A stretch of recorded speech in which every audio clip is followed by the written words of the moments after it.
Hello friends. आज हम इस वीडियो में बीपीएससी टीआरई 4.0 क्लास 6 to 10 के लिए मोस्ट इम्पोर्टेंट 20 प्रश्नों को सॉल्व करेंगे।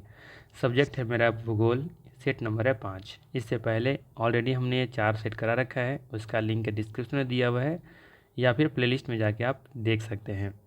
तो चलिए फिर शुरू करते हैं और देखते हैं आज का पहला सवाल। सिंपल सा सवाल है, 2011 की जनगणना के आंकड़ों के निष्कर्ष के अनुसार केरल में प्रति 1000 पुरुषों पर 1084 महिलाओं के साथ लिंगानुपात सर्वाधिक है, जबकि खालिस्तान में प्रति 1000 पुरुषों पर मात्र 879 महिलाओं के साथ लिंगानुपात भारत में सबसे कम है।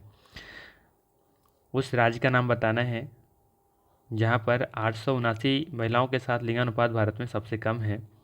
वो झारखंड है, राजस्थान है, हरियाणा है या फिर एक से अधिक होगा, या इनमें से कोई नहीं होगा। तो ध्यान रखना है, इसका सही आंसर हो जाएगा यहाँ पे हरियाणा। ठीक है, हरियाणा में प्रति 1000 पुरुषों पर मात्र 879 महिलाओं के साथ लिंगानुपात भारत में सबसे कम है। ठीक है, वहीं पे थोड़ा सा ध्यान रखिएगा, शिशु लिंगानुपात के बारे में भी अक्सर एग्जाम में पूछा जाता है। तो एक तो बात करेंगे सर्वाधिक लिंगानुपात के बारे में, सर्वाधिक शिशु। ठीक है, सर्वाधिक शिशु लिंगानुपात, और एक देखेंगे न्यूनतम शिशु लिंगानुपात। ठीक है, तो यहाँ पर ध्यान रखना है कि सर्वाधिक जो शिशु लिंगानुपात जो देखने को मिलता है वो कहाँ देखने को मिलता है। तो ध्यान रखिएगा, 2011 जनगणना के अनुसार सर्वाधिक शिशु लिंगानुपात वाला जो राज्य है वो है अरुणाचल प्रदेश। ठीक है, अरुणाचल प्रदेश। वहीं बात करें न्यूनतम शिशु लिंगानुपात वाला राज्य तो वो है हरियाणा। ठीक है, तो यहाँ पे ध्यान रखिए कि दोनों स्थान में अगर ओवरऑल देखा जाए तो भी हरियाणा वहाँ पे लीड कर रहा है, और यहाँ पे शिशु लिंगानुपात में भी सबसे पीछे चल रहा है हरियाणा। ठीक है, हरियाणा में बात करें शिशु लिंगानुपात के बारे में तो यहाँ पे 834 है, जबकि आंध्र प्रदेश ये आपका अरुणाचल प्रदेश में, ठीक है, अरुणाचल प्रदेश में कितना है तो यहाँ पे है 972। ठीक है, याद रखिएगा 972। ठीक है, चलिए अगला सवाल लेते हैं। अगला सवाल है, उस नदी का चयन करें जिस पर सिंगूर बांध का निर्माण किया गया है।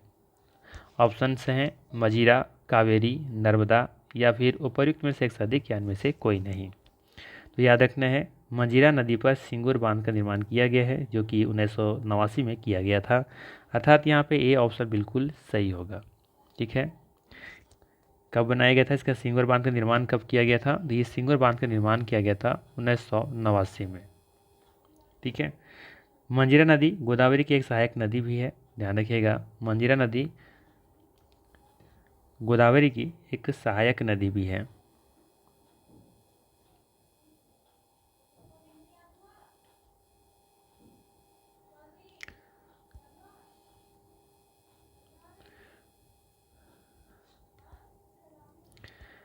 यही अगर आपसे पूछ लिया जाए कि ये सिंगूर बांध जो है ये किस राज्य में स्थित है, तो ध्यान रखिएगा, सिंगूर बांध ये जो है ना ये आपका तेलंगाना में है। कहाँ पे है, तेलंगाना में है, तेलंगाना में। ठीक है, तेलंगाना में एक जगह का नाम है, कोई शायद जिला है। ठीक है, उस जिला का नाम आई थिंक क्या बोलते हैं इसको, थोड़ा सा भूल रहे हैं। हाँ, मेडक जिला में है। ठीक है, मेडक जिला। ठीक है, तो ध्यान रखिएगा, इसका सही आंसर हो जाएगा मजीरा। चलिए अगला सवाल लेते हैं। भारत में निम्नलिखित में से किस बंदरगाह का नया नामकरण करते हुए दीनदयाल बंदरगाह नाम रखा गया है।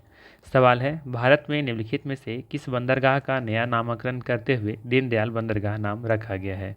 तूतीकोरिन बंदरगाह, कोचीन बंदरगाह या फिर कांडला बंदरगाह या फिर एक से अधिक होगा, या इनमें से कोई नहीं होगा। तो ध्यान रखिएगा, भारत में कांडला बंदरगाह का नया नामकरण करते हुए दीनदयाल बंदरगाह नाम रखा गया है, अर्थात यहाँ पे सही आंसर हो जाएगा ऑप्शन नंबर सी। ठीक है, कांडला बंदरगाह याद रहेगा। और इसके बारे में थोड़ा सा याद रखिएगा, ये कांडला जो बंदरगाह है ना एक ज्वारीय बंदरगाह है।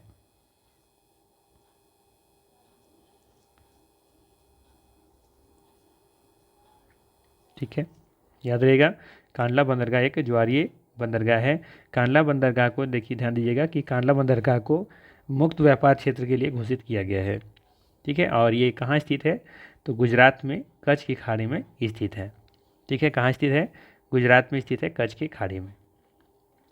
तूतीकोरिन बात करें थोड़ा सा इस तूतीकोरिन के बारे में, तो ये कहाँ स्थित है? तो तूतीकोरिन बंदरगाह कोरोमंडल तट पर स्थित है, जो कि तमिलनाडु में है। ठीक है, कोरोमंडल तट पर स्थित है, ध्यान रखिएगा, कोरोमंडल तट पर स्थित है, जो कि कहाँ पे है? तमिलनाडु में। ठीक है, वहीं बात करें थोड़ा सा कोचीन बंदरगाह के बारे में, तो ये केरल में स्थित है। कहाँ पे? केरल में स्थित है, केरल में। ठीक है, कोरल नहीं, केरल में स्थित है। और ध्यान रखिएगा कि ये एक प्राकृतिक बंदरगाह है। ठीक है, ये प्राकृतिक बंदरगाह है और कहाँ स्थित है? ये केरल में।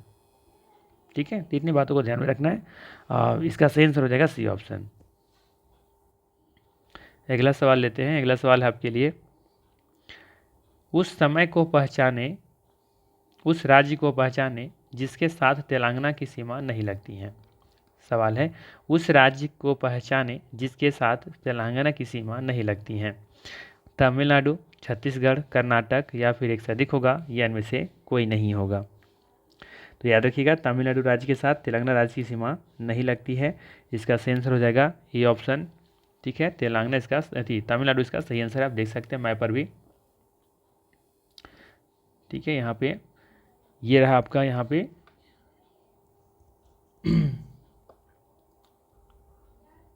जब मैप पर देखेंगे तो यहाँ पे, तो ये पुराना वाला मैप है, तो यहाँ पे आपको तेलंगाना दिखेगा नहीं। तो तेलंगाना कहाँ पे है? तेलंगाना देखेंगे कुछ इस तरीके से अलग होकर के बना हुआ है। ये तेलंगाना है, ये वाला पार्ट। ठीक है, ये वाला पार्ट तेलंगाना है, ये वाला। ठीक है, इधर आंध्र प्रदेश का हिस्सा, ये वाला हिस्सा आंध्र प्रदेश का है। तो इसके आंध्र प्रदेश के साथ तमिलनाडु की सीमा लगती है, लेकिन तेलंगाना के साथ देखेंगे तो छत्तीसगढ़ का लगता है, इधर महाराष्ट्र के साथ लगता है, कर्नाटक के साथ लगता है, उड़ीसा के साथ लगता है। ठीक है, तो इसका सही आंसर क्या हो जाएगा हमारा यहाँ पे? इसका सही आंसर हो जाएगा यहाँ पे तमिलनाडु। तमिलनाडु की सीमा तेलंगाना के साथ नहीं लगता है, तमिलनाडु की सीमा यहाँ पे आंध्र प्रदेश के साथ लगता है। बाकी छत्तीसगढ़ देखेंगे तो छत्तीसगढ़ तो सीमा देखिए लग रहा है ना, यहाँ पे ये वाला बाउंड्री लग रहा है। और एक और ऑप्शन है आपके पास, छत्तीसगढ़। ठीक है, तो छत्तीसगढ़ भी देखेंगे यहाँ पे कि छत्तीसगढ़ का भी यहाँ पे सीमा लग रहा है। ठीक है, माफ़ कीजिएगा, चाहे वो तो देख ही लिए थे ना हम लोग। ठीक है, ये तो देख लिए थे छत्तीसगढ़ के साथ लगता है। एक और ऑप्शन था कर्नाटक, ये वाला हिस्सा देखेंगे, ये वाला हिस्सा भी देखेंगे, ये इस तेलंगाना के साथ यहाँ पे सीमा लगता हुआ दिखेगा आपको। ठीक है, तो इसका सही आंसर क्या हो जाएगा? Option number A option, Tamil Nadu, ये तेलंगाना के साथ नहीं लगता है। चलिए अगला सवाल लेते हैं। अगला सवाल है, सिंपल सा सवाल है कि भारत में जनगणनाओं द्वारा अनुपालित प्रणालियों के अनुसार लिंग अनुपात या लिंगानुपात को जनसंख्या में प्रति पुरुषों पर महिलाओं की संख्या के रूप में परिवर्तित किया जाता है। कितने के साथ किया जाता है? 10 के साथ, 100 के साथ, या 1000 के साथ? तो ऊपर वाले क्वेश्चन हम लोगों ने देखा कि वहाँ पे 1000 प्रति हम लोग निकाल रहे थे, तो इसका सही आंसर क्या हो जाएगा? C option. ठीक है, 1000 पुरुषों पर महिलाओं की संख्या को क्या कहा जाता है? लिंगानुपात कहा जाता है। सिंपल सा ध्यान रखना है, तो इसका सी आंसर सही हो जाएगा। ठीक, सी ऑप्शन सही होगा। अगला सवाल लेते हैं, निम्नलिखित में से कौन सी झील एक गड्ढे से बनी है जिसका निर्माण उल्कापिंड गिरने से हुआ था? बताना है कि एक कौन सी इसमें से झील है और जो कि गड्ढा से बनी है जिसका निर्माण उल्कापिंड गिरने से हुआ था। लोकटक झील, हुसैन सागर झील, या लोनार झील? ठीक है, तो इसका सही आंसर हो जाएगा ऑप्शन नंबर सी, लोनार झील। ठीक है, ध्यान रखिएगा, लोनार झील यहाँ पे एक गड्ढे से बनी है जिसका निर्माण उल्कापिंड गिरने से हुआ था। ठीक है, ऐसे भी याद रख सकते हैं लोनार लोटा, लोटा से याद भी रख सकते हैं, लोटा गड्ढा होता है ना, तो ये गड्ढे से बना हुआ है, यहाँ पे उल्कापिंड गिरा था। ठीक है, तो जिसकी वजह से लोनार झील का निर्माण हुआ है। और ये किस राज्य में है? तो ये भी याद रखना जरूरी है, ये महाराष्ट्र के बुल्ढाना जिले इसमें स्थित है। ठीक है, और ये एक खारे पानी का झील है, एग्जाम में पूछा भी जाता है। तो उल्कापिंड से बना है तो जाहिर सी बात है खारा ही होगा। ये खारा झील का उदाहरण है। और साथ ही ध्यान रखिएगा, ये महाराष्ट्र में है, बुल्ढाना जिला में। ठीक है, अगर आपसे पूछा जाए कि इसका निर्माण किस काल में हुआ था, तो ध्यान रखिएगा इसका निर्माण हुआ था प्लीस्टोसीन। ठीक है, प्लीस्टोसीन काल में हुआ था। लिख देते हैं यहाँ पे अष्टोसीन, ठीक है, अष्टोसीन काल में, ये ध्यान रखना है आपको। चलिए अगला सवाल लेते हैं। अगला सवाल है आपके लिए, निम्नलिखित में से कौन सी झील श्रीहरिकोटा द्वीप द्वारा बंगाल की खाड़ी से अलग होती हैं। बताना है आपको कि कौन सी झील श्रीहरिकोटा द्वीप द्वारा बंगाल की खाड़ी से अलग होती है। विवनाद झील, चिलिका झील या पुलिकट झील, या एक से अधिक होगा, या इनमें से कोई नहीं होगा। तो याद रखिएगा, पुलिकट झील श्रीहरिकोटा द्वीप द्वारा बंगाल की खाड़ी से अलग होता है, ठीक है। तो यहाँ पे सही आंसर हो जाएगा ऑप्शन नंबर सी, ठीक है। और ये भी ध्यान रखिएगा कि पुलिकट जो झील है वो आंध्र प्रदेश और तमिलनाडु की जो सीमा है ना, वहाँ पे स्थित है। ये पुलिकट झील आंध्र प्रदेश और तमिलनाडु की बॉर्डर पर स्थित है, ये ध्यान रखना है आपको, ठीक है। चलिए अगला सवाल लेते हैं। अगला सवाल है, वन्य जीव संरक्षण अधिनियम 1972 के अनुसार लंबी चोंच वाला गिद्ध, जिसे सामान्यतः भारतीय गिद्ध के नाम से जाना जाता है, वह अगस्त 2020 में सम्मिलित था। किस सूची में सम्मिलित था? सूची 1, सूची 2, या फिर शेड्यूल 4 में, या शेड्यूल 3 में, या 1 में, या एक से अधिक होगा, इनमें से कोई नहीं होगा। तो ध्यान रखिएगा, इसका सही आंसर हो जाएगा ऑप्शन नंबर 1, अनुसूची 1, ठीक है। वन्य जीव संरक्षण अधिनियम 1972 के अनुसार लंबी चोंच वाला गिद्ध, जिसे कि सामान्यतः भारतीय गिद्ध के नाम से जाना जाता है, वह अगस्त 2020 तक सूची 1 में सम्मिलित था, ये ध्यान रखना है आपको, ठीक है।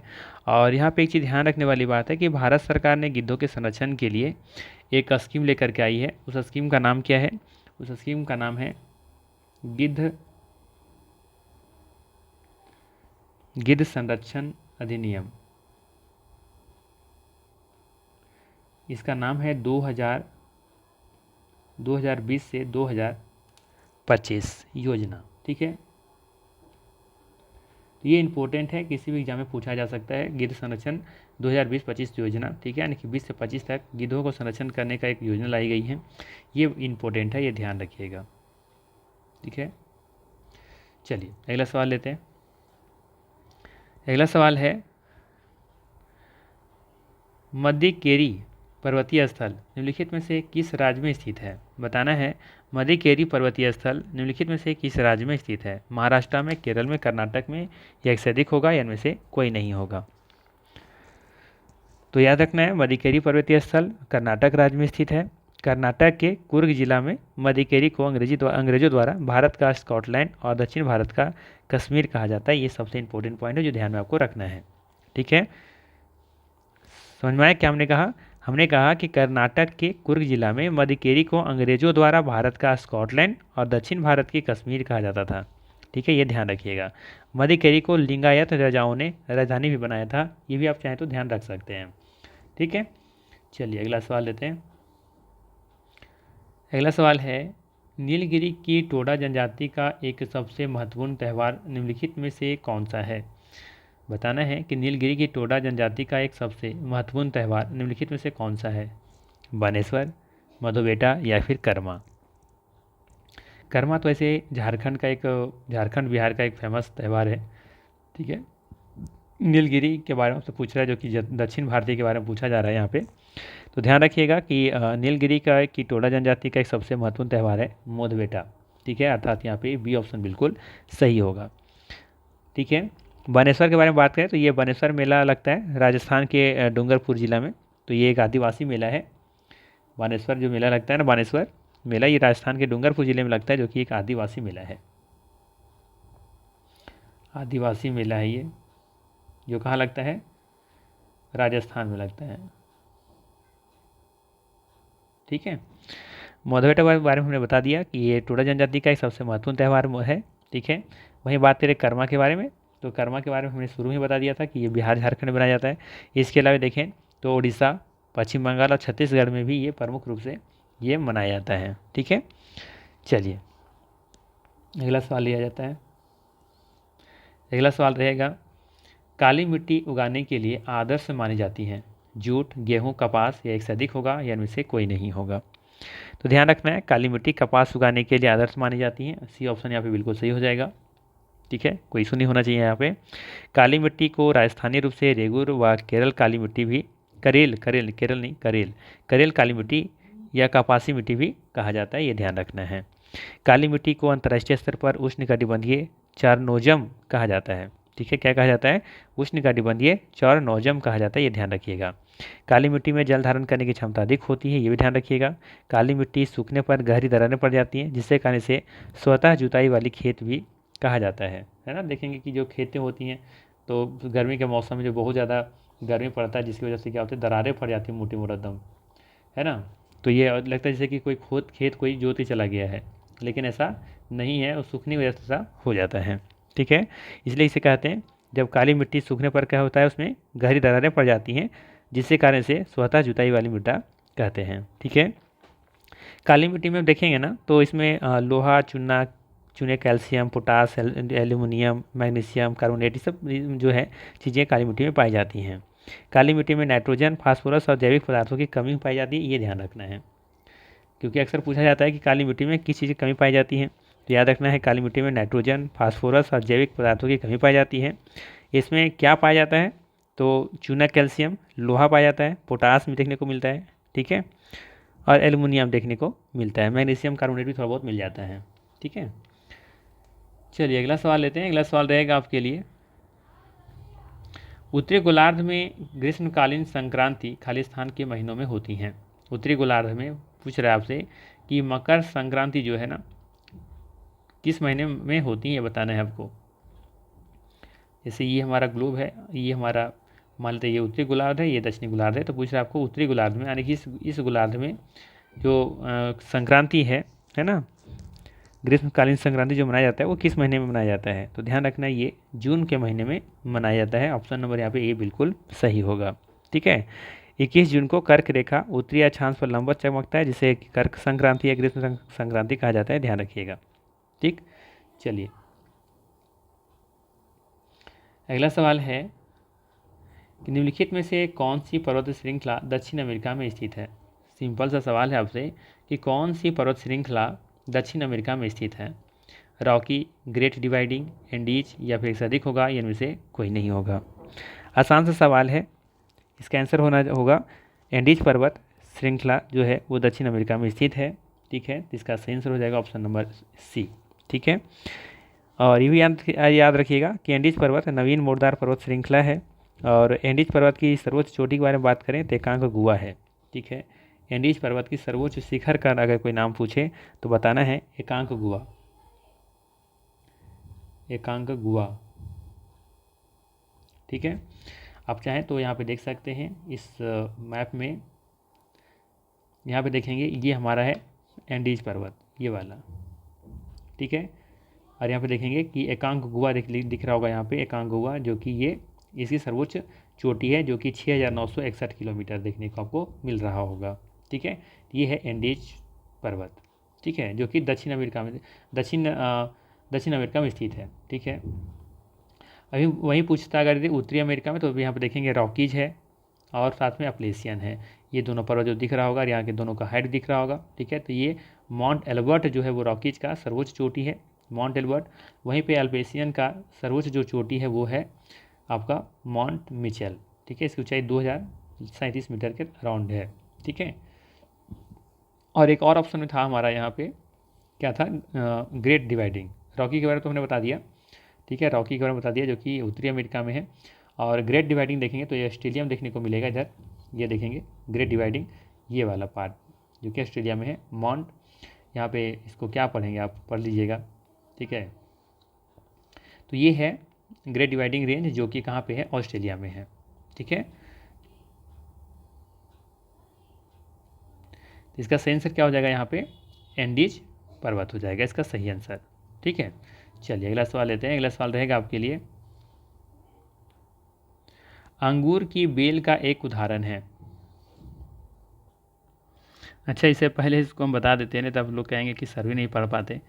ठीक है, ये जो है ना लिखा हुआ है, क्या है, ये लिखा हुआ है माउंट कोसिस जको। ठीक है, क्या लिखा हुआ है, माउंट कोसियस जको। ठीक है, ध्यान रखिएगा। तो ग्रेट डिवाइडिंग रेंज का जो सर्वोच्च चोटी है, ये भी कह सकते हैं, जो कि 2228 मीटर है, इसका नाम क्या है, कोसियस जको। ठीक है, ये ग्रेट डिवाइडिंग रेंज का सर्वोच्च चोटी है। थोड़ा सा इंग्लिश अटपटा लिखा हुआ रहता है, वैसा डरने की ज़रूरत नहीं है, टूटी फूटी भाषा में तो हम लोग पढ़ ही सकते हैं ना। चलिए, अंगूर की बेल का एक उदाहरण है जड़ी बूटी, आरोही, झाड़ी, या फिर एक से अधिक होगा, या फिर इनमें से कोई नहीं होगा। ठीक है, क्या बताना है यहाँ पे आपको? बताना है कि अंगूर की जो बेल है वो किसका उदाहरण है, जड़ी बूटी का, आरोही का, या फिर झाड़ी का। तो याद रखना है कि अंगूर की बेल आरोही जो है वो आरोही मतलब कि कह सकते हैं कि एक उदाहरण है, अर्थात यहाँ पे बी ऑप्शन बिल्कुल सही होगा। अंगूर की बेल आरोही यानी कि क्लाइंबर का एक उदाहरण है। ठीक है, आरोही मूल की जड़ें हर्बल तनों की संधियों अथवा पर्व संधियों से निकलती हैं, ये आपको ध्यान रखना है। इस तरह के पौधों को किसी आधार पर चढ़ने में सहायता करती हैं। बरगद हो गया, इंडियन रबर अस्तंभ मूल्य का एक उदाहरण हो सकता है इसमें। मक्का एवं गन्ना अस्तंभ मूल्य का उदाहरण है। ठीक है, तो इसे ध्यान रखिएगा। तो यहाँ पे बी ऑप्शन बिल्कुल सही होगा। चलिए अगला सवाल लेते हैं। अगला सवाल रहेगा आपके लिए, निम्नलिखित में से कौन सा कथन गलत है? बताना है कि कौन सा यहाँ पे कथन गलत है। पहला दिया हुआ है कि ओजोन ऑक्सीजन के 2 परमाणुओं के द्वारा बना एक अणु है। ठीक। बी कह रहा है कि क्लोरोफ्लोरोकार्बन जिसे CFC कहते हैं वायुमंडलीय ओजोन में कमी हेतु उत्तरदायी है। और सी कह रहा है कि ओजोन का कवच सूर्य से आने वाले पराबैंगनी UV विकिरण से पृथ्वी की सतह की रक्षा करता है। बताना एक से अधिक सही है या फिर इनमें से कोई नहीं है। तो पहला कथन यहाँ पे ही गलत दिख रहा है, क्योंकि यहाँ पे लिखा है कि ओजोन ऑक्सीजन के 2 परमाणुओं के द्वारा बना एक अणु है, जो कि कथन गलत है। ओजोन ऑक्सीजन के 3 परमाणुओं के द्वारा बना होता है। ऑक्सीजन जो है ना, ये ओजोन है, वो 3 अणुओं से बना होता है और ऑक्सीजन 2 परमाणुओं के द्वारा बना होता है। ठीक है, तो ये ध्यान रखना है। लेकिन यहाँ पे होना चाहिए था सही, ऑक्सीजन होना चाहिए था। ये 2 परमाणु होता था, 2 परमाणु लिखा है, तो यहाँ पे होना चाहिए ओजोन नहीं, यहाँ पे 3 होना चाहिए था कि ओजोन ऑक्सीजन के 3 परमाणुओं के द्वारा बना होता है, जो कि लिखा है 2 परमाणु, जो कि कथन गलत है। बाकी बी कह रहा है कि क्लोरोफ्लोरोकार्बन CFC वायुमंडलीय ओजोन में कमी हेतु उत्तरदायी है, बिल्कुल सही है।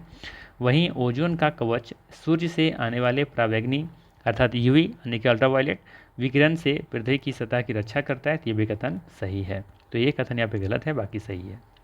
चलिए अगला सवाल लेते हैं। अगला सवाल है कि दून और शिवालिक के मध्य अनुदैर्ध्य घाटियाँ हैं। पश्चिमी मैदान, निम्नतर हिमालय या बृहत हिमालय। यह बताना एक से अधिक होगा, इनमें से कोई नहीं होगा। तो ध्यान रखना है, दून जिसे डून्स भी कर सकते हैं, निम्नतर हिमालय और शिवालिक के मध्य अनुदैर्ध्य घाटियाँ हैं। तो बी ऑप्शन यहाँ पे बिल्कुल क्या हो जाएगा, सही हो जाएगा। ठीक है, जो दून्स है ना, ये आपका जो दून्स है वो निम्नतर हिमालय और शिवालिक के मध्य अनुदैर्ध्य घाटियाँ हैं। ये जो दून्स है, याद रखना है कि ये जो दून्स है ना आपका ड्यून्स, यहाँ पे थोड़ा सा क्वेश्चन थोड़ा सा छूट गया है, यहाँ पे डॉट होना चाहिए था।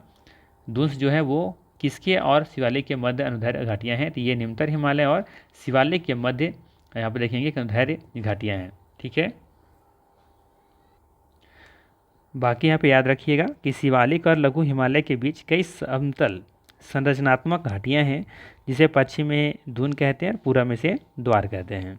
ठीक है, पश्चिम में क्या कहते हैं, दून कहते हैं, और पूर्व में से द्वार कहते हैं, जैसे कि देहरादून और हरिद्वार। ठीक है, शिवालिक के निचले भाग को तराई कहते हैं, ये भी ध्यान रखिएगा। और यह दलदली वन से आच्छादित प्रदेश होता है ये। ठीक, चलिए अगला सवाल लेते हैं। अगला सवाल है, चिकनी मृदा के बारे में निम्नलिखित में से कौन सा कथन गलत है? बताना है चिकनी मृदा के बारे में कि निम्नलिखित में से कौन सा कथन गलत है। पहला कह रहा है कि चिकनी मृदा अधिक समय तक जल धारण नहीं कर सकती। चिकनी मृदा जो है, क्ले जो सॉइल जो कहते हैं, अधिक समय तक जल धारण नहीं कर सकती। बी कह रहा है कि चिकनी मृदा को फुलर्स अर्थ भी कहा जाता है। और सी कह रहा है कि चिकनी मृदा यानी कि क्ले सॉइल का उपयोग भरा और खिलौना बनाने के लिए किया जाता है। बताना एक से अधिक सही है, फिर इनमें से कोई नहीं। तो यहाँ पे जो गलती दिख रहा है वो पहला ही कथन गलत दिख रहा है। ठीक है, पहला ही कथन यहाँ पे क्या है, गलत है कि चिकनी मृदा अधिक समय तक जल धारण नहीं कर सकती, ये कथन गलत है। चिकनी जो मिट्टी होती है अधिक समय तक जल धारण मतलब कि वे कर सकती हैं। ठीक है, तो ये कथन गलत है। बाकी बी ऑप्शन यहाँ पे सही है कि चिकनी मृदा से फुलर सब्जी से, तो फुलर सब्जी कहते हैं, साथ में इसमें इसी मिट्टी से जो होता है घड़ा वगैरह जो खिलौना वगैरह जो तैयार किए जाते हैं, खास करके हम लोग बोलते हैं चिमनी एटा, जो अपनी भाषा में बोलते हैं। खास करके जो चाइना से बन करके आते हैं इस तरह के खिलौने, है ना, जो ये होते हैं, खिलौना होता है, घड़ा वगैरह जो होता है, जैसे देखते होंगे चाय पीने वाला जो देखते हो कप जो रहता है वो, तो उसी चिकनी मिट्टी से ही मिल के बना होता है वो। ठीक है, तो ये ऑप्शन यहाँ पे बिल्कुल सही होगा। चलिए अगला सवाल लेते हैं। अगला सवाल है, निम्नलिखित में से कौन सा शहर ब्रह्मपुत्र नदी के तट पर स्थित है। बताना है कि कौन सा शहर ब्रह्मपुत्र नदी के तट पर स्थित है, पटना, गुवाहाटी और या फिर कटक।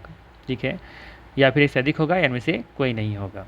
तो देखिए यहाँ पे एक ब्रह्मपुत्र नदी निकलता है कहाँ से, तो ये निकलता है तिब्बत के मानसरोवर से निकलता है। ठीक है, तिब्बत के मानसरोवर से निकलता है यहाँ से, ये वाला जगह से। ठीक है, और ये जो देख रहे हैं आप, ये तिब्बत से, ये तिब्बत में से सांगपो कह रहे हैं यहाँ पे, और यहाँ से ये दिबांग के नाम से प्रवेश करता है कहाँ पे, अरुणाचल प्रदेश में, और ये यहाँ पे आता है, ये जैसे फिर आता है असम प्रदेश में, जिसे हम लोग ब्रह्मपुत्र नदी के नाम से जानते हैं। ठीक है, तो यहाँ पे असम में देखने को मिलेगा आपको क्या, गुवाहाटी देखने को मिलेगा।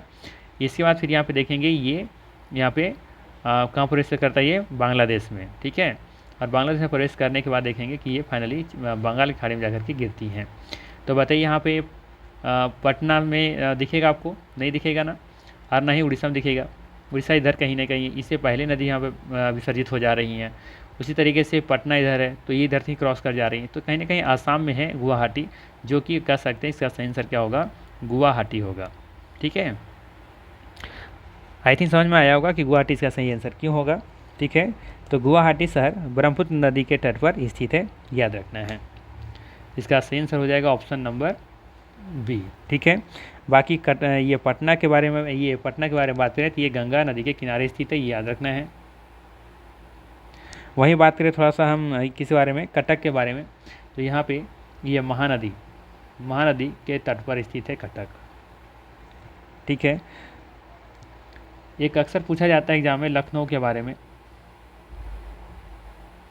तो याद रखना ये गोमती नदी के किनारे स्थित है। ठीक है, चलिए गोमती नदी के किनारे। चलिए अगला सवाल लेते हैं। अगला सवाल रहेगा आपके लिए, निम्नलिखित में से कौन सा कथन सही है।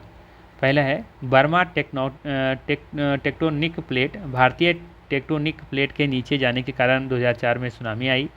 और बी कह रहा है कि पूर्णिमा और अमावस्या के दिन ज्वार सबसे कम आते हैं। और सी में है, प्रशांत महासागर की तुलना में हिंद महासागर में सुनामी नगण्य है। बताना एक से अधिक सही होगा या फिर इनमें से कोई नहीं। तो याद रखिएगा, प्रशांत महासागर की तुलना में हिंद महासागर में सुनामी नगण्य है, ये कथन सही है यहाँ पे। तो सी कथन सिर्फ सही है, बाकी कथन यहाँ पे क्या दिख रहा है, गलत दिख रहा है। ठीक है, तो ध्यान रखिएगा, सुनामी की सर्वाधिक उत्पत्ति कहाँ होती है, प्रशांत महासागर में होती है। सुनामी एक जापानी शब्द है जिसका अर्थ होता है समुद्री लहरें। ठीक है, चलिए अगला सवाल लेते हैं, और आज का अंतिम सवाल है निम्नलिखित में से कौन सा कथन सही है। बताना है कि कौन सा कथन सही है। पहला कथन है कि भारत के दक्षिण पश्चिम में अरब सागर स्थित है। भारत के दक्षिण पश्चिम में अरब सागर स्थित है। और बी कह रहा है कि भारत के उत्तर पश्चिम में बंगाल की खाड़ी स्थित है। सी कह रहा है कि भारत के उत्तर पूर्व में हिंद महासागर स्थित है। ठीक है, तो आप यहाँ पे अगर देखें मैप के बारे में बात करें तो थोड़ा सा इस तरह का सवाल पूछा हो तो तुरंत ऐसे बनाइए आप। ठीक है, और कह रहा है कि भारत के दक्षिण पश्चिम, तो दक्षिण पश्चिम यानी कि ये दक्षिण है और यहाँ पे इधर ये पश्चिम है। तो दक्षिण पश्चिम कहाँ हो जाएगा आपका, इस एरिया में। तो यहाँ पे कह रहा है कि अरब सागर है। ठीक है, तो अरब सागर देखेंगे कि ये वाला हमारा भारत देखेंगे तो अरब सागर ही तो है स्थित है, तो ये तो कथन सही दिख रहा है। ये जो हमारा यहाँ पे अरब सागर है तो ये दक्षिण वाला है और ये वाला पश्चिम भाग है, तो ये वाला पार्ट कह रहा है यहाँ पे क्या है, तो बिल्कुल सही है यहाँ पे कि दक्षिण पश्चिम में अरब सागर स्थित है। पहला कथन हम सही मानेंगे। ठीक, चलिए अगला देखते हैं क्या बोल रहा है, इसको भी देख लेते हैं, क्योंकि यहाँ पे एक से अधिक भी सही दिया है तो हमें चेक करना ही होगा। तो भारत के उत्तर पश्चिम, अब कह रहा है कि उत्तर पश्चिम, तो उत्तर मेरा ये वाला है और पश्चिम हमारा ये वाला है। ठीक है, तो उत्तर पश्चिम कहाँ पे आएगा, इस एरिया में आएगा। तो यहाँ पे क्या बंगाल की खाड़ी है, जी नहीं, बंगाल की खाड़ी देखेंगे कि यहाँ पे है, इस एरिया में है। ठीक है, यहाँ पे है ना, और ये बात कर रहा है यहाँ पे का, तो बिल्कुल कथन यहाँ पे गलत हो जाएगा ये। फिर कह रहा है कि भारत के उत्तर पूर्व में, तो उत्तर हो गया हमारा ये और पूरब हो गया हमारा ये, यानी कि इस उत्तर पूरब में कह रहा है कि हिंद महासागर स्थित है, जो कि ये भी कथन बिल्कुल क्या है यहाँ पे गलत है। कहाँ पे स्थित है, ये बिल्कुल देखेंगे कि दक्षिण में स्थित है। ठीक है, यहाँ पे इस जगह पे स्थित है ना, यहाँ पे, ये भी कथन गलत है। तो सही सिर्फ क्या है हमारा, भारत के दक्षिण पश्चिम में अरब सागर स्थित है, बाकी सारे कथन यहाँ पे गलत है। ठीक है, तो ये था मोस्ट इंपॉर्टेंट 20 MCQ। अगर वीडियो अच्छा लगा तो ज़रूर लाइक कीजिएगा और ये भी मुझे बताइएगा कि आपका मार्क्स कितना बन रहा है, 20 में आपके कितने सही हुए। ठीक है, 20 में आपका एकदम सही बताइएगा, ईमानदारी से बताइएगा कि 20 में आपका कितने नंबर्स आए। ठीक है, और चैनल पर अगर आप नए हैं तो ज़रूर सब्सक्राइब कीजिएगा इसी तरह का वीडियो पाने के लिए। और बाकी फिर हम लोग मिलते हैं नेक्स्ट वीडियो में। Thanks for watching.